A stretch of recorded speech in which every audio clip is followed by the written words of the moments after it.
नमस्कार, जय खानदेश. आपली माती आपली माणसं या कार्यक्रमात पुन्हा एकदा तमाम सर्व तिरमल समाजाचं हार्दिक स्वागत.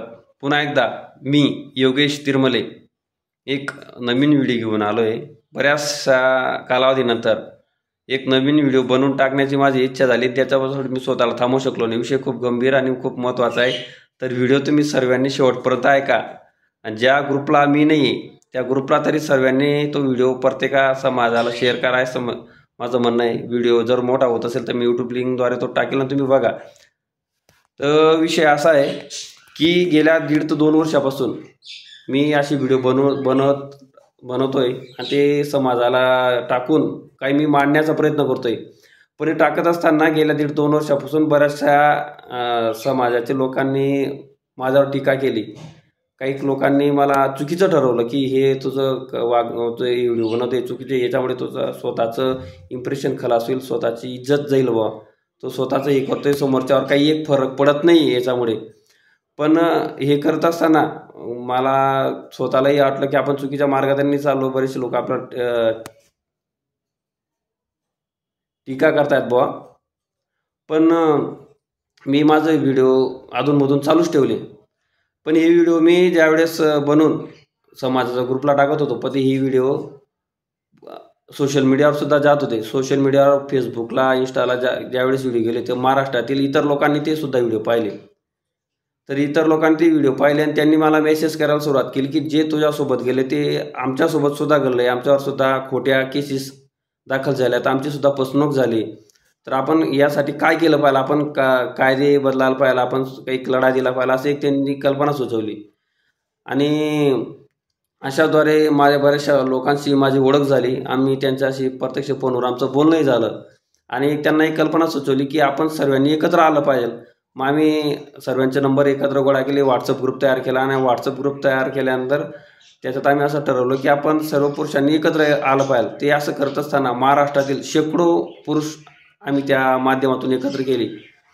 आणि तुम्हाला एक सांगावं असं वाटतं की सत्य परेशानी पण पराजित नाही. तुम्ही बरेचशा लोकांनी माझ्यावर टीकाही केली, पण ज्या व्हिडिओवर तुम्ही टीका केली, ज्या व्हिडिओवर तुम्ही नाव ठेवतो त्याची व्हिडिओ बनवू नका. या व्हिडिओमुळे बाकीच्या लोकांनी, समाजातील लोकांनी मला व्हॉट्सअप ग्रुपवरून काढून टाकलं. पण या व्हिडिओच्या माध्यमातून तुम्हाला सांगतो की महाराष्ट्रातील पहिलं पीडित पुरुष एक संमेलन म्हणा, आंदोलन म्हणा किंवा काहीतरी एक संघटित झालो आम्ही. महाराष्ट्रातील पहिलं नाशिकला आज पहिलं आंदोलन आम्ही छेडलं आणि शेकडो पुरुष आम्ही एकत्र एका ठिकाणी गोळा झालो.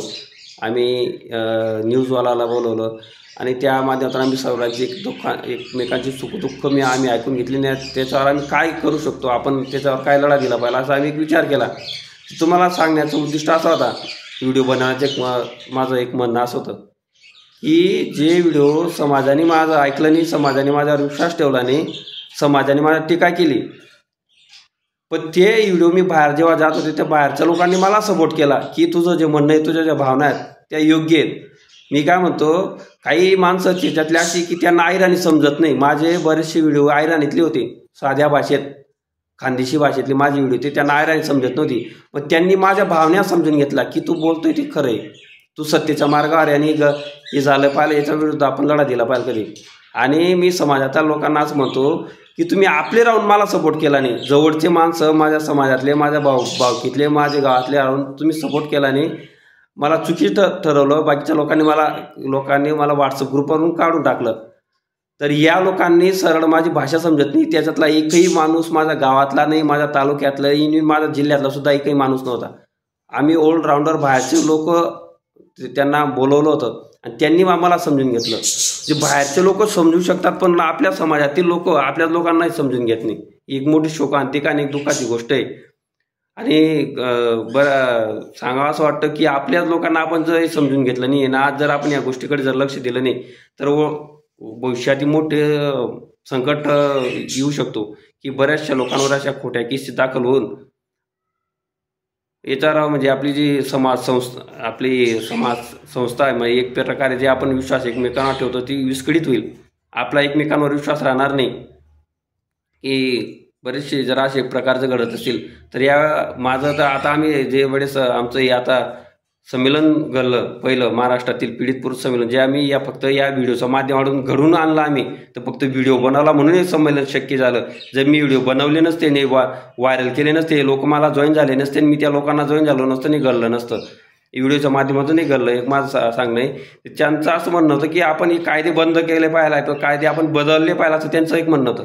पण मी त्यांना असं म्हटलं की कायदे बदलायला लगेच कायदे रात्रीत बदलत नाही, आणि आपण हे काही 50-50-100 लोक आले एकत्र आले म्हणून कायदे बदलत नाही. त्याच्यासाठी संसदेत सर्व खासदार मिळून आपण किंवा त्यांना जर हे मांडलं तरच ते कायदे संसदेत बदलू शकतात.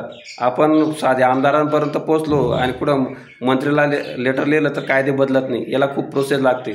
पण त्यांना असं म्हणणं होतं की समाजात जे असे नालायक प्रवृत्तीचे लोक आहेत, जे खोटे केसेस टाकून मुलांकडून पैसे आटण्याचं काम करतात, ज्यांचा एक तो धंदा झाला आहे, आपण अशा लोकांपासून इतरांना सावध केलं पाहिजे की आपण फसलो तसं दुसऱ्याला फसू देऊ नका. जसं मी फसलो 1.5-2 वर्षापासून सर्व समाजाला मी सांगतोय की मी फसलो, पण तुम्ही फसू नका बा.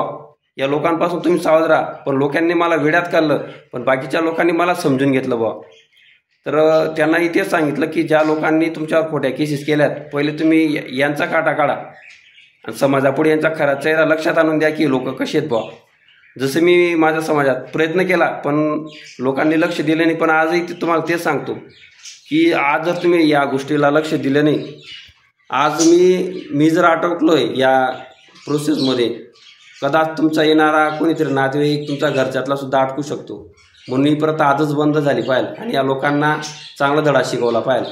असंच नाही, जे माझ्यासारखे निष्पाप लोकांना काही गुन्हा नसताना जे अटकवतात, स्वतःच्या पैशाच्या माझावर स्वतःची ताकद दाखवतात, अशा लोकांना आपण समाजाच्या बाहेर काढला पाहिजे. यांना चांगली धडा जर शिकवला तर जे लोक शिकतील. मी दरवेळेस व्हिडिओच्या माध्यमातून जे लोकांची मी नाव सांगत नाही, फक्त ते लोक मी निदर्शनात तुमचं इथं मी पागल नाही की ते लोक ॲक्च्युअलमध्ये करत असते. तुम्ही कोणाला विचारा की हे लोक कसे आहेत, यांच्या पहिल्यापासूनच ते तसं आहे की समाजाचं काय करत नाही, स्वतःचं ते सिद्ध करतात की आम्ही काय व्हा, त्याची एक दहशत निर्माण करता येते समाजामध्ये. तर मी समाजाला असं माझं आजही हात जोडून विनंती की मीच फसलो तर तुम्ही फसू नका आणि या लोकांशी संबंध तुम्ही जोडू नका. जोपर्यंत यांना धडा शिकत नाही आणि जोपर्यंत आपण त्यांना इग्नोर जेव्हा करू ना, त्यांच्याशी आपण संबंध जेव्हा सगळे जोडणारे तेव्हा समजेल की आपण जे पेरलं बा तेच उगवलं आणि तेच आपल्याला कापायला भेटलं, आणि आपले जे कर्म आहेत त्याच्यामुळे आपल्याला असे परिणाम भोगावे लागत आहेत. आवडच माझं म्हणणं होतं. पुढे जो तुम्हाला व्हिडिओ योग्य वाटला तर प्रत्येक समाजाच्या व्यक्तीपर्यंत हा व्हिडिओ पोहोचला पाहिजे. जय हिंद, जय महाराष्ट्र, जय खानदेश. धन्यवाद.